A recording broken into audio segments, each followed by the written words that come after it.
Olá, turma, tudo bem? Aqui é a professora Viviane, tá? Vamos continuar aqui na nossa aula de geografia falando sobre aí o relevo. A gente vai falar agora da classificação do relevo brasileiro, tá bom? Então, a gente já falou das formas de relevo, já falamos da estrutura, né, geomorfológica do nosso território. Então, agora a gente vai falar sobre a classificação, tá certo? Então, para a gente entender, é importante saber o seguinte, né? O território brasileiro, ele possui uma grande diversidade de formas e estruturas de relevo. E aí, como é que a gente vai aprender sobre esse território imenso, né? A gente precisa classificar ele. A gente precisa definir ali o que é planície, o que é planalto, né? Para a gente poder dar continuidade no nosso entendimento do nosso território, tá? E aí, o que aconteceu? Alguns profissionais, eles começaram a observar o seguinte, tá? Que o relevo brasileiro, ele tem ali a estrutura e o relevo com umas determinadas características. Então, a gente precisa entender primeiro isso, o que é, né, a estrutura geológica e o que é o relevo. Eles são conceitos diferentes. O relevo, ele corresponde à forma apresentada pela superfície da Terra. Então, ali, uma serra, uma montanha, né? Então, isso são formas de relevo. Já a estrutura geológica, ela vai corresponder à natureza das rochas que compõem esse relevo. Então, é uma rocha sedimentar, é uma rocha metamórfica, é uma rocha ígnea, né, magmática. Então, isso vai ser a estrutura geológica. Que tipo de rocha que compõe aquele relevo. E já as formas de relevo é se ele é rebaixado, se ele é inclinado, se é plano, né? Se tem irregularidades, se tem ondulações, isso são as formas de relevo. Então, a gente tem as serras, a gente tem as chapadas, a gente tem os planaltos, as planícies, tá certo? Então, isso que fique bem claro no entendimento de vocês, se não, pesquisem na internet, busquem, façam suas próprias pesquisas, não se conformem só com o que o professor apresenta aqui na aula. Isso aqui é muito pouco tempo, para o vídeo não ficar muito longo, né? Eu estou tentando resumir ao máximo o conteúdo que eu tenho que passar para vocês. Se a gente estivesse na escola, 2 aulas, aí mais de 1 hora de aula, eu ia estar apresentando todo esse conteúdo para vocês. Mas aqui tem que ser de forma mais breve possível. Então, só para a gente entender, né? Já que o Brasil é tão imenso, mais de 8 milhões de quilômetros quadrados, a gente teve aí um grande desafio que foi classificar esse relevo, né? Até o momento a gente só tem 3 classificações, né? Então, para o estudo é bom, porque são só 3 classificações. Mas para a gente entender a complexidade, a gente vai falar um pouquinho de cada uma delas, tá? Então, a primeira classificação foi feita pelo professor aí, Haroldo de Azevedo, na década de 40. A segunda classificação do relevo brasileiro, ela ocorreu ali na década de 50, final da década de 50, pelo professor Aziz Nassib Absaber.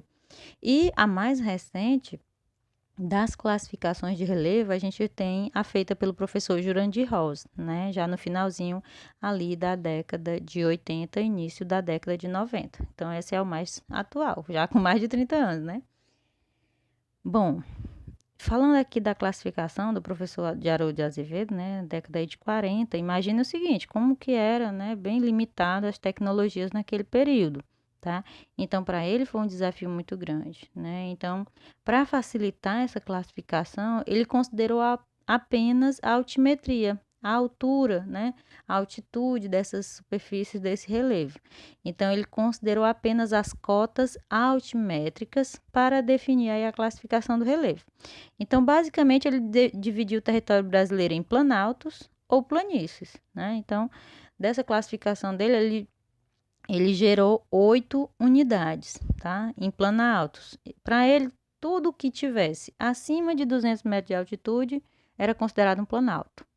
Tudo que estivesse abaixo de 200 metros de altitude era considerado uma planície. Esse foi o critério básico dele, né, para definir ali o território brasileiro. Então, para ele, planalto tudo acima de 200 metros, planície tudo abaixo de 200 metros. E aí eu trouxe essa figurinha para vocês observarem como ficou dividido, como ficou aí classificado o relevo brasileiro. Então, ele cria 8 unidades, tá bom? E que vão ter ali, ó, os planaltos ocupando 59% do território e as planícies ocupando os outros 41%.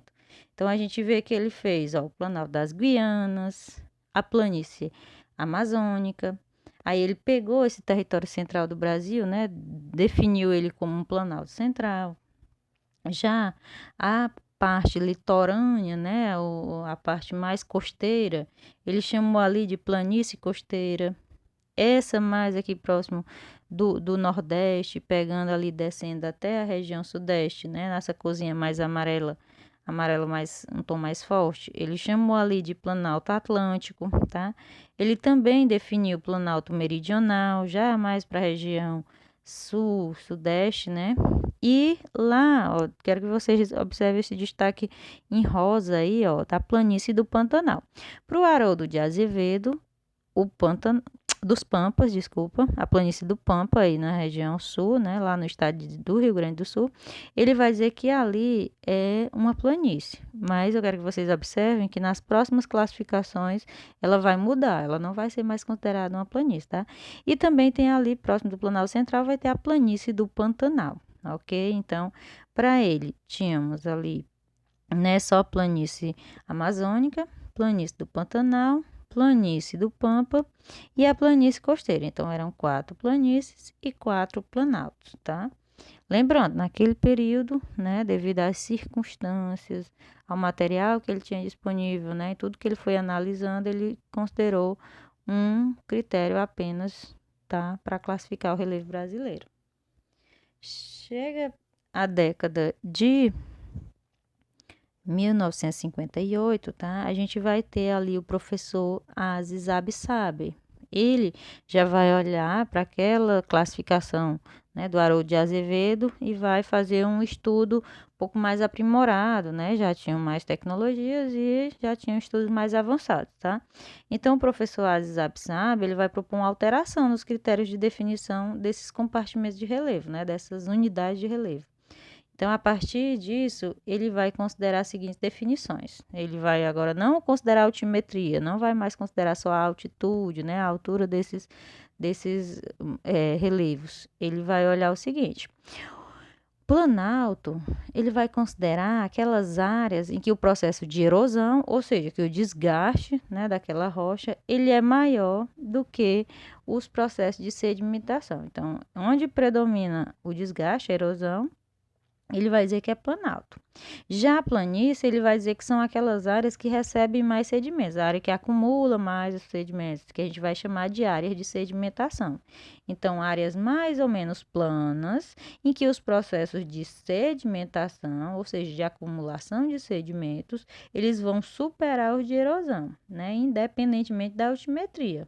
Então, aqui o critério dele já muda, não é mais altimetria, tá certo? Então, essa classificação, ela já traz aí, ó, o Brasil dividido em 10 unidades, em 10 compartimentos de relevo, né? Com o Planalto ocupando já aí, ó, 75% do território e as planícies ocupando apenas 25% dos restantes.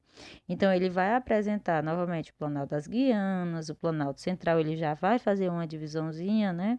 Já vai aparecer ali, ó, Planalto, Maranhão, Piauí, né? Aquele Planalto Atlântico, ele vai se dividir, ó, Planalto Nordestino, Serras e Planaltos do Leste e Sudeste. E como eu falei para vocês, aquela observação lá na região sul, né? Que aquela planície do Pampa agora ela é considerado um planalto. Então, a toda a região fica ali Planalto Uruguaio Sul-Rio-Grandense, tá? E junto também o Planalto Meridional. Permanece planície amazônica, planície do Pantanal, e planícies e terras baixas costeiras, que é essa faixa mais litorânea, tá certo? Que ficam aí as nossas faixas de praia. Então, observe como tem algumas alterações, né? Ele acrescenta mais 2 unidades, né? Mais do que o Haroldo de Azevedo, mas ele vai também considerar uns critérios até pouco simples. Também nesse período, né? A gente não tinha tantos avanços tecnológicos. Então, ele era bem limitado e ele foi bem corajoso, um excelente geógrafo, muito inteligente, contribuiu muito para a ciência geográfica aqui no Brasil, tá? E aí a gente vai falar agora um pouquinho mais, né, sobre aí esses conceitos que ele adotou, tá certo? Eu vou até passar isso aqui que eu acabei já falando, senão fica muito longo o vídeo, né? E aí vem aqui a classificação do professor Jurandir Rosa, tá certo? Isso já ocorreu a partir da década de 1989, né? Ele vai fazer um estudo ali para o projeto Radam Brasil, né? Ele começou isso na década de 70 e foi até 1985, só ali juntando informações, juntando dados, né, e fazendo análise de imagens de radar, né, obtidas desse período, e ele vai trazer uma nova classificação. Claro, ele vai se basear ainda nos estudos do professor Aziz Absaber, mas ele vai acrescentar aquelas análises feitas, tá certo? A partir dessas imagens. Então, além dos planaltos agora, né, e das planícies, ele vai trazer uma nova unidade de compartimento, que é quem? Né? Essa nova unidade aí de relevo, as depressões. Vixe, professora, vamos falar de depressão? Mas aqui é uma depressão do relevo, ok? São formações áreas rebaixadas entre áreas elevadas. A gente já até falou um pouquinho sobre isso.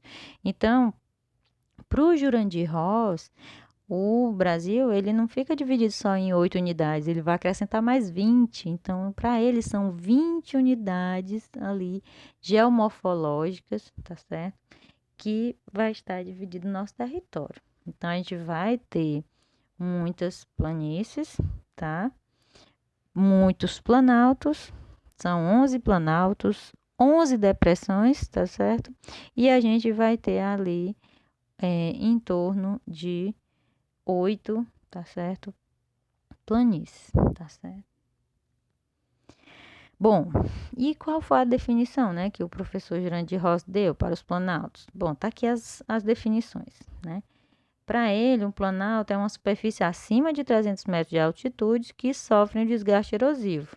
Contém formas de relevo irregulares, como morros, serras e chapadas.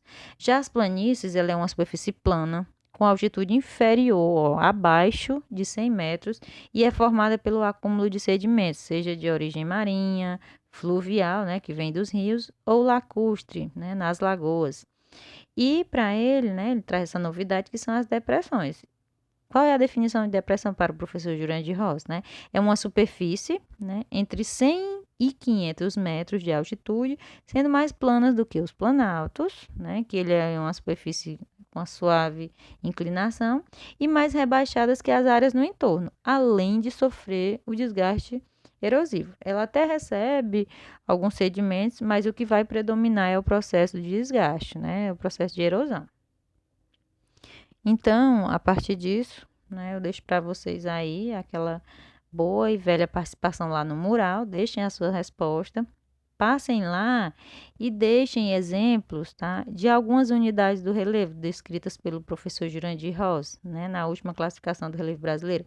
Pesquisem aí na internet, façam uma busca, busquem também compreender um pouco mais essas definições, se aprofundem, tentem estudar, tirem dúvidas, mandem para mim alguma dúvida que tiver ficado, tá bom? E para o vídeo não se estender, nossa aula de hoje é só isso, tá? Então passem lá, deixem o comentário, respondam aí, evitem estar copiando dos colegas, eu não vou estar considerando, tá certo? Quem está só Ctrl+C, Ctrl+V, tentem buscar fazer as suas próprias pesquisas. São 28 unidades, eu não quero ver ninguém repetindo um do outro, não. Pega aí, né, tá? Diferentes exemplos, ok? Então, é isso. Meu muito obrigada. Se tiver ficado alguma pergunta, passem lá no mural ou podem também no WhatsApp deixar as dúvidas de vocês. E até a próxima.